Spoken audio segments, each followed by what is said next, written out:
Yoko Kete Ekiti. It has become expedient that I address you today on account of dire happenings in the land of honor, with tension mounting across the state capital. Ekiti has become the subject of alarming headlines in the news yet again, following the tragic assault on the judiciary.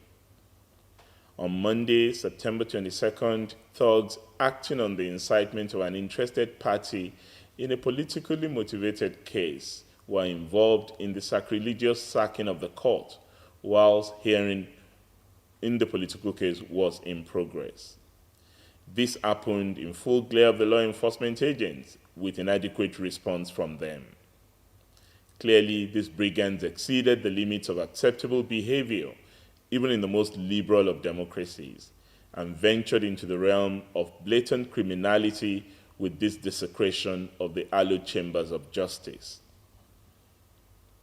The fact that these assaults did not meet with any strong deterrent repercussion from the appropriate authorities further emboldened the miscreants. They subsequently attempted to prevent the Ekiti State Governorship Election Petition Tribunal from sitting yesterday, Thursday, September 25th.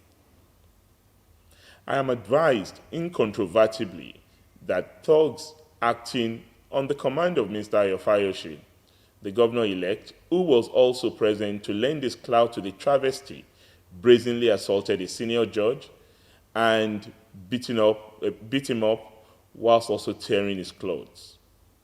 The court premises was thrown into confusion, and those present scurried away in search of safety and security. This was on the back of Mr. Fayoshe's specious allegation that the judiciary in the state is compromised and biased against him. And the answer to that, in his view, was to resort to jungle justice and take the laws into his hands. This has led to the closure of the courts, understandably, due to the inability of the security agencies to guarantee the safety of lives and property in our temple of justice. With this entrenched atmosphere of impunity, violence in the capital has escalated with the unfortunate loss of one life and the willful damage to several properties due to arson by rampaging thugs.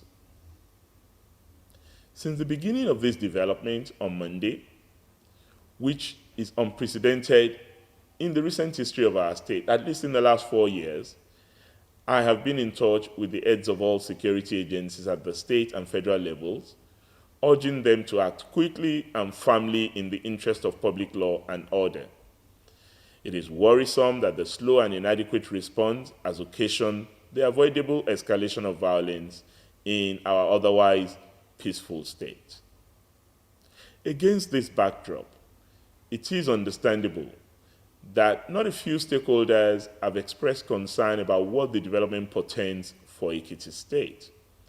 The brazen contempt of our hallowed law courts and the use of violence and intimidation to obstruct the course of justice is a clear invitation to anarchy and brigandage on the scale and texture that once characterized Ekiti State some years ago. Ekiti Kete, are those years upon us again? I certainly hope not. Already, there is widespread anxiety about this development coming at a time the state is going through the transitioning out of one administration and the ushering in of a new one.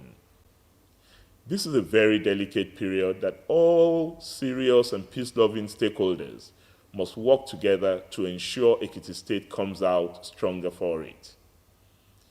During periods of transition, partners in progress adopt a cautious posture, watching for the slightest portents of the possible discontinuity of the regime of peace and tranquility, amongst other factors that have made our state conducive for living and for investors and development partners.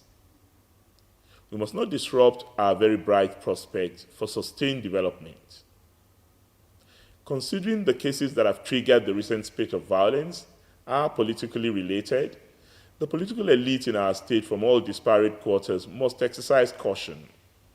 We must rescue our state from the precarious, slippery slope that some have desperately pushed us into.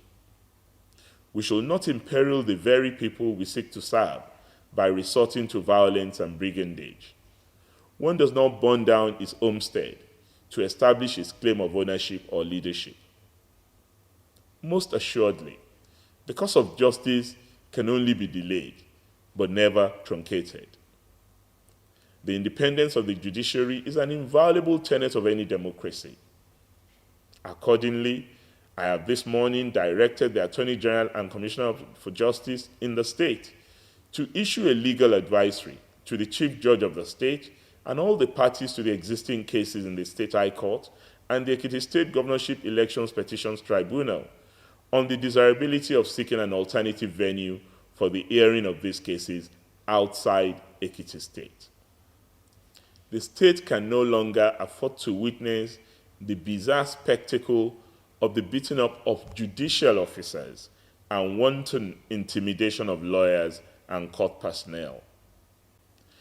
Now that the security agencies appear to be fully seized of the situation in the state capital, I call on them not to relent in performing their constitutional duty of protecting lives and property in our state. Administrations will come and go. Politics can be frenetic when the stakes are high, but by the grace of the Almighty God, our state remains for all times. Therefore, the peace of our land is non-negotiable. Ekiti, consistent with our history of unity and love, let us work together to make our state a garden of concord, where our children and their children will dwell in peace and harmony.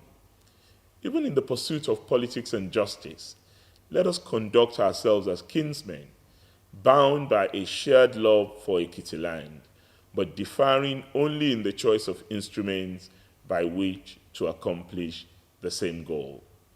Let us then temper our competitive zeal with civility and empathy. Let us deal truthfully with our young ones, many of whom are so liable and gullible to be led astray by unbridled political mongers, by seeing them as our children rather than as conscripts or cannon fodder for our objectives. Ekiti, in order to forestall further descent into anarchy in our state, I think all hands must now be on deck. And as the Chief Security Officer of the state, I have suspended my thank you tour, which I'm undertaking as part of my transitioning out formalities in the state. Also, I have taken the decision to institute a dusk to dawn curfew in the state immediately. Accordingly, there will be no movement between the hours of 7 p.m. and 7 a.m., and security agencies have been advised to effect this curfew maximally. We urge the citizenry to be vigilant and provide the security agencies with details of suspicious activities that can undermine the peace in our state. The curfew will last until further notice. Let us work together to stop the violence and brigandage that has brought about serious embarrassment to our state in the last few days, a state that has been commended for the way we have handled events since June 2014. Let peace reign in the land of honor, Ekiti State, and may the soul of the individual lost rest in perfect peace. God bless Ekiti State. God bless the Federal Republic of Nigeria. Thank you.